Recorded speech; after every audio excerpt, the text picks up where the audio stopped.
तो इस वक्त झंडा तो नहीं ऊपर, लेकिन वो सामने दरख्तों के ऊपर से चेक पोस्ट नज़र आ रही है। ठीक डॉक्टर साहब, एनु इस्लामाबाद जाने काबल करना है, ठीक है, ओके हो जाएगी। बहुत ही ज़्यादा जरी ज़मीन थी यहाँ पर, चावल की फसल स्पेशली बहुत ज़्यादा होती थी, लेकिन अब यहाँ पर हाउसिंग सोसाइटी और तो इस वक्त वॉक करते हुए, चहलकदमी करते हुए हम जा रहे हैं।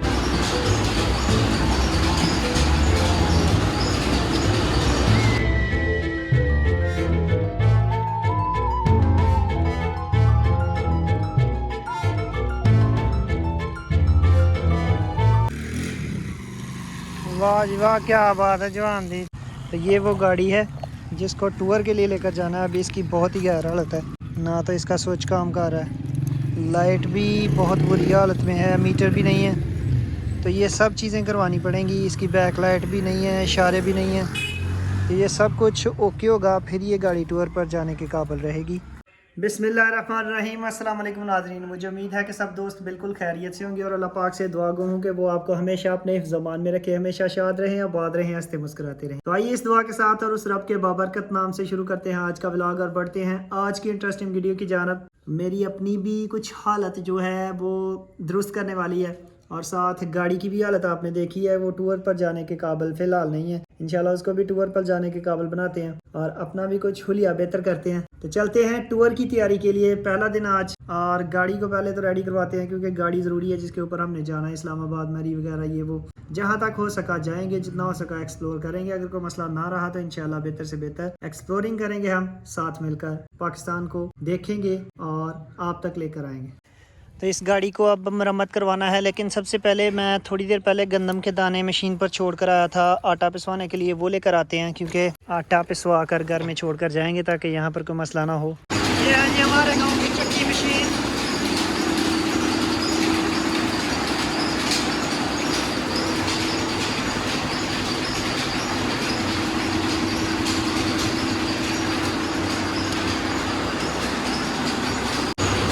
का वजन देखिए कितना।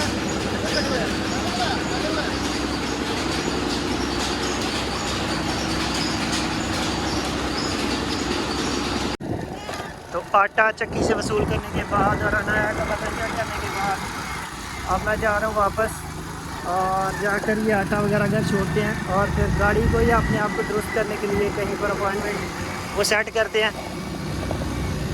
तैयारी भी ज़रूरी है, जाने से पहले सारी तैयारियां जो हैं वो ज़रूरी है। इंशाल्लाह घर की कुछ छोटी छोटी जिम्मेदारियां जो मुकम्मल कर दी हैं, अब चलते हैं अपनी कुछ सूरत हाल बेहतर करते हैं। भाई मुजाहद यहाँ पर बैठे हुए हैं, तो पहले ख़त वगैरह करवा लूँ, अपना कुछ सेटिंग वेटिंग करवा लूँ, फिर चलते हैं गाड़ी की तरफ। तो चलें जी, भाई मुजाहद से यहाँ पर थोड़ा टाइम मिल जाएगा आज, क्योंकि आज थोड़ा फ्री हैं। तो पहले अपना काम करवाते हैं, फिर गाड़ी का काम करवाने के लिए लेकर जाएंगे गाड़ी को।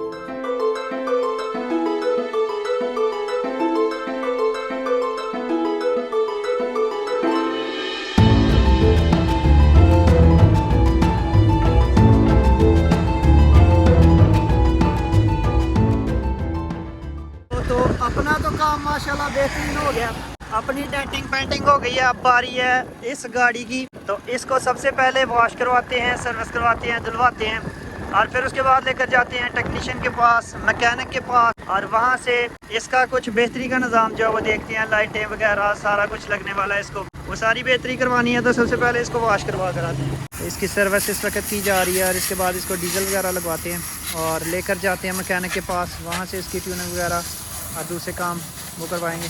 और बड़ी पुरानी ये गाड़ी खड़ी थी और काफ़ी ज़्यादा मिट्टी, काफ़ी ज़्यादा धूल इसके जगह जगह से निकलेगी। काफ़ी पुराना काम करवाने वाला इसका रहता था, आज इसको करवाते हैं। अपनी केयर के साथ साथ गाड़ी को भी थोड़ा सा वॉश करवा लिया, धुलवा लिया। अब इसके बाकी हिस्से पुर्जे लगने बाकी हैं, मसलन लाइटें वगैरह लगनी है, इशारे वगैरह लगने हैं, वो लगा कर फिर हम मैं जा रहा हूँ फिलहाल लाइटें वगैरह, इशारे वगैरह, ट्यूनिंग वगैरह, इसका सारा काम करवाना है। उसके लिए नहीं जी जनाब, मरीज़ आ गया डॉक्टर फयाज साहब को। डॉक्टर साहब एनु इस्लामाबाद जाने के काबिल करना है, ठीक है, ओके हो जाएगी।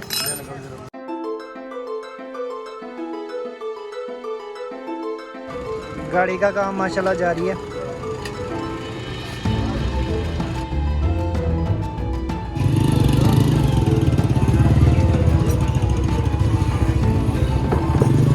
गाड़ी का तकरीबन 80% काम हो चुका है। लाइट, इशारे, मीटर बॉडी और बैटरी वगैरह वो हर चीज़ कवर हो चुकी है। अब सिर्फ इसका इंजन ऑयल और ट्यूनिंग वगैरह वो भी बस थोड़ा सा काम रहता है। जैसे ही काम मुकम्मल होता है फिर चलते हैं घर की तरफ।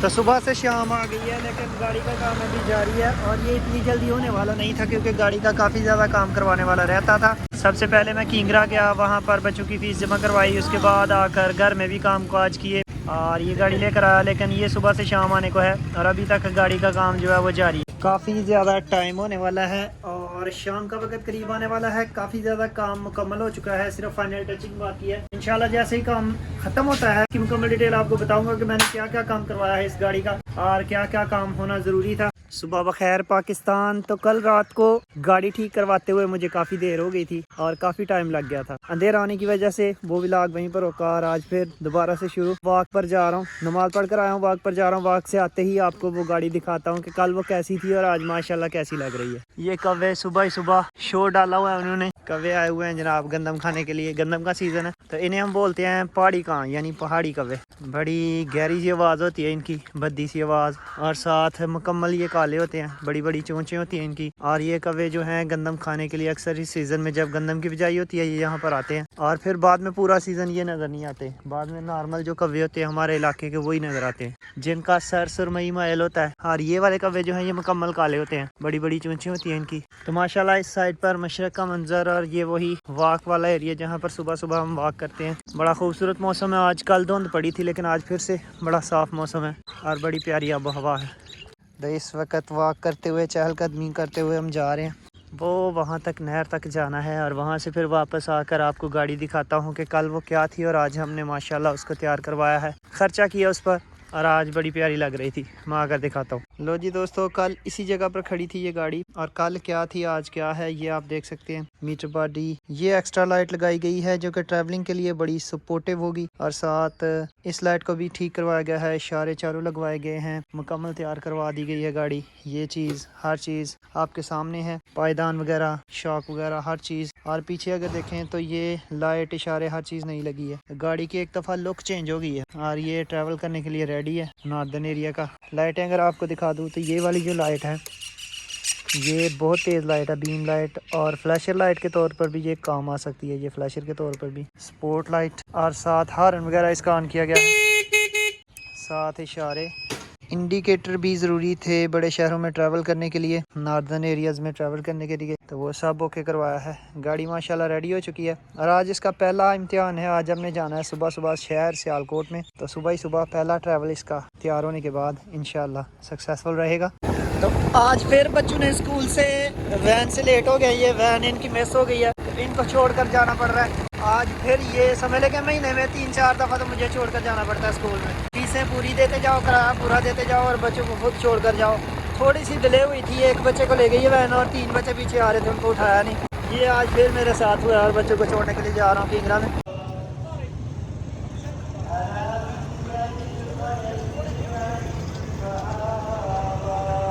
तो अपने बच्चों को छोड़कर स्कूल में आए हैं और आज इसका हल ये किया कि आज कंप्लेन की है। पहले कभी मैंने कंप्लेन नहीं की, हालांकि बच्चे हमारे उतने ज़्यादा लेट भी नहीं होते। मेन रोड से आना होता है उन्होंने, कोई ज़्यादा दूर भी नहीं है, गली में होगा और फिर भी बंदा सोचता है कि यार गली से जाते हैं बच्चे। मेन रोड से बच्चों ने आना होता है तो इतनी ज़्यादा लेट भी नहीं होता, लेकिन फिर भी गाड़ी वाला छोड़कर आ जाता था उनको। आज उसकी कंप्लेन करना ज़रूरी थी गाड़ी की, क्योंकि मैनेजमेंट के साथ असल में वजह यह है कि यार हमारे बच्चे जब छुट्टी करें या लेट हों या कोई भी मिसिंग हो तो वो फीस नहीं छोड़ते बल्कि उल्टा जुर्माना लगता है अलग से, और रेंट भी देना होता है, गाड़ियों का किराया भी देना होता है। तो हमारा हक बनता है इतना सा पूछना कि क्यों आखिर क्यों बच्चों को वो छोड़कर आ जाता है। एक बच्चे को बिठा कर ले आया और 3 बच्चे रास्ते में छोड़कर आ गए। ये कोई समझ नहीं लगी थी, इसलिए ड्राइवर की कंप्लेन की है जो कि ज़रूरी था। और हम अब वापस जा रहे हैं घर की जानब, गाँव की जानब। तो बच्चों को उनके स्कूल में पहुँचा कर उनकी शिकायत दर्ज करवा कर अब आ चुका हूँ घर। अब हम जा रहे हैं सियालकोट के लिए, निकलना है। गाड़ी एक बार फिर से रेडी है और सियालकोट चलते हैं। सियालकोट में मेरी सिस्टर जो कि मदरसे में होती है उनके पास जाना है, उनको ज़रूरी सामान कुछ पहुंचाना था उसके लिए, और उनसे मिलने के लिए अम्मी जान और अब्बू जान भी साथ जा रहे हैं। तो फुली लोडेड ये गाड़ी जाएगी सियालकोट में। तो हम जी इस वक्त जा रहे हैं सियालकोट के लिए, सफ़र जारी है और अब्बू जान भी साथ है, क्योंकि अब्बू जान ने जो सिस्टर हमारी जो मदरसे में पढ़ती है उसको किताबें, कुछ इस्लामी किताबें लेकर देनी थी, उसके लिए अब्बू जान भी साथ जा रहे हैं माशाल्लाह। और सफ़र जारी है। अम्मी जान भी साथ, अबू जान, और साथ ये सामान है कुछ जो मदरसे में उनको देकर आना है। इसमें बिस्तर वगैरह और दूसरी चीज़ें हैं। तो माशाल्लाह गाड़ी का टेस्ट भी अच्छा हो रहा है और हम जा रहे हैं इस वक्त सियालकोट का सफ़र जारी। इसी तरह इंशाल्लाह कामयाबी के साथ हमारा टूर भी आल पाकिस्तान का चलता रहेगा और आपकी सपोर्ट भी साथ साथ जारी रहेगी इंशाल्लाह, उम्मीद है।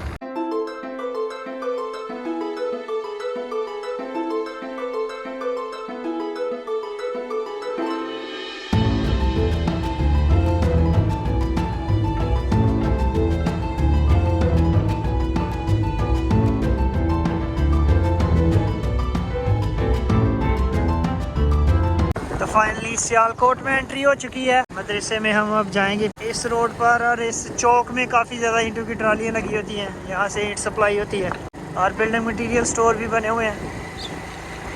और सियालकोट का एक मशहूर लैंडमार्क नाला एक जो है वो यहाँ से गुजरा है और शहर में, सिटी में मशहूर मकामात के करीब से होता हुआ गुजरता है ये नाला एक, जो कि आजकल काफ़ी आलूदगी का शिकार हो चुका है। किसी दौर में ये पानी बिल्कुल साफ शफाफ हुआ करता था। बहुत ही ज़्यादा ज़री ज़मीन थी यहाँ पर, चावल की फसल स्पेशली बहुत ज़्यादा होती थी। लेकिन अब यहाँ पर हाउसिंग सोसाइटी और बहुत बड़ा प्रोजेक्ट, ये हाउसिंग सोसाइटी का बहुत ही प्यारा और बहुत ही बड़ा प्रोजेक्ट बना हुआ है यहाँ। लेकिन किसी दौर में चावल की फसल इस साइड पर बहुत ज़्यादा होती थी। अब यहाँ पर बनी हाउसिंग सोसाइटी और घर बन रहे हैं, लोग जगह खरीद रहे हैं, वो सारा काम जारी है।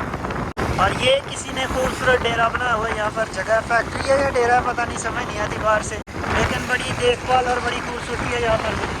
अल्हम्दुलिल्लाह गाड़ी का बहुत ही ज़्यादा मज़ा है। सियालकोट से होकर हम वापस आ रहे हैं और माशाल्लाह गाड़ी ने रिजल्ट बड़ा कमाल का दिया है और बड़ा मज़े का काम हो चुका है। इंशाल्लाह इसी तरह उम्मीद है कि मज़ा आता रहेगा और हम पाकिस्तान को एक्सप्लोर करते रहेंगे। सियालकोट से आते हुए एक जगह रोड बिल्कुल बाउंड्री लाइन के बिल्कुल करीब से गुजरता है, यानी 50 मीटर भी आगे बाउंड्री नहीं है। मैं आपको वो जगह दिखाने की कोशिश करूंगा। वैसे ये है कि इस साइड पर वो सामने दरख्त नजर आ रहे हैं, वो इंडिया में। ये जो दिफा, ये आखिरी दिफा है, इसके आगे इंडिया है। वहाँ से दिफा के बीच में से थोड़ा सा देखने की कोशिश करेंगे। मैं आपको दिखाता हूँ कि इंडिया बिल्कुल 50 मीटर फासले पर वाक़या है यहाँ से, इस रोड से। यहाँ से देखें, ये घरों के पीछे बिल्कुल चेक पोस्ट बनी हुई है। ये घर पाकिस्तान के और आखिरी गांव है। इसके आगे बिल्कुल चेक पोस्ट है, वहाँ से नज़र भी आएगी थोड़ा आगे जाकर। यहाँ से भी नज़र आती है लेकिन यहाँ से उतना वादा नहीं है। थोड़ा आगे जाकर दिखाता हूँ आपको, सामने चेक पोस्ट नज़र आ रही होगी जो इंडिया की चेक पोस्ट है। हो सकता है उसके ऊपर तिरंगा भी लहरा रहा हो जो इनका झंडा है। तो ये शहीद की यादगार बनी हुई है। मेजर जमील शहीद की ये यादगार है जो कि इस दिफा को बनाते वक्त शहीद हुए थे, उनकी याद में ये यादगार यहाँ पर बनाई गई है। और साथ ही यहाँ पर आगे चेक पोस्ट है इंडिया की, जहाँ से अक्सर फायरिंग हुआ करती थी जब मुल्की हालात ख़राब होते हैं। तो फिलहाल माहौल ठीक है। लेकिन सियालकोट से आते हुए ये वो पॉइंट है, ये वो जगह है जहाँ से बिल्कुल इंडिया सर के ऊपर समझ लेंगे इंडिया। तो इस वक्त झंडा तो नहीं ऊपर, लेकिन वो सामने दरख्तों के ऊपर से चेक पोस्ट नज़र आ रही है। ठीक, ये इंडिया की चेक पोस्ट है। फिर कभी आपको दिखाऊंगा जब इसके ऊपर झंडा भी लहरा रहा होगा। तो माशाल्लाह जी फाइनली हम घर पहुंचे हैं और सियालकोट से होकर आ रहे हैं। इस गाड़ी का पहला टेस्ट पास हुआ है। पैसे तो लगे हैं गाड़ी पर, लेकिन गाड़ी ने मज़ा करवाया माशाल्लाह। तो फिलहाल आपसे लेंगे इजाज़त, इंशाल्लाह मिलेंगे बहुत जल्द बहुत ही इंटरेस्टिंग वीडियो के साथ। तब तक अपना बहुत सारा ख्याल रखिएगा, दुआ में याद रखिएगा। मिलेंगे दोबारा। अल्लाह हाफिज़, अल्लाह निगहबान।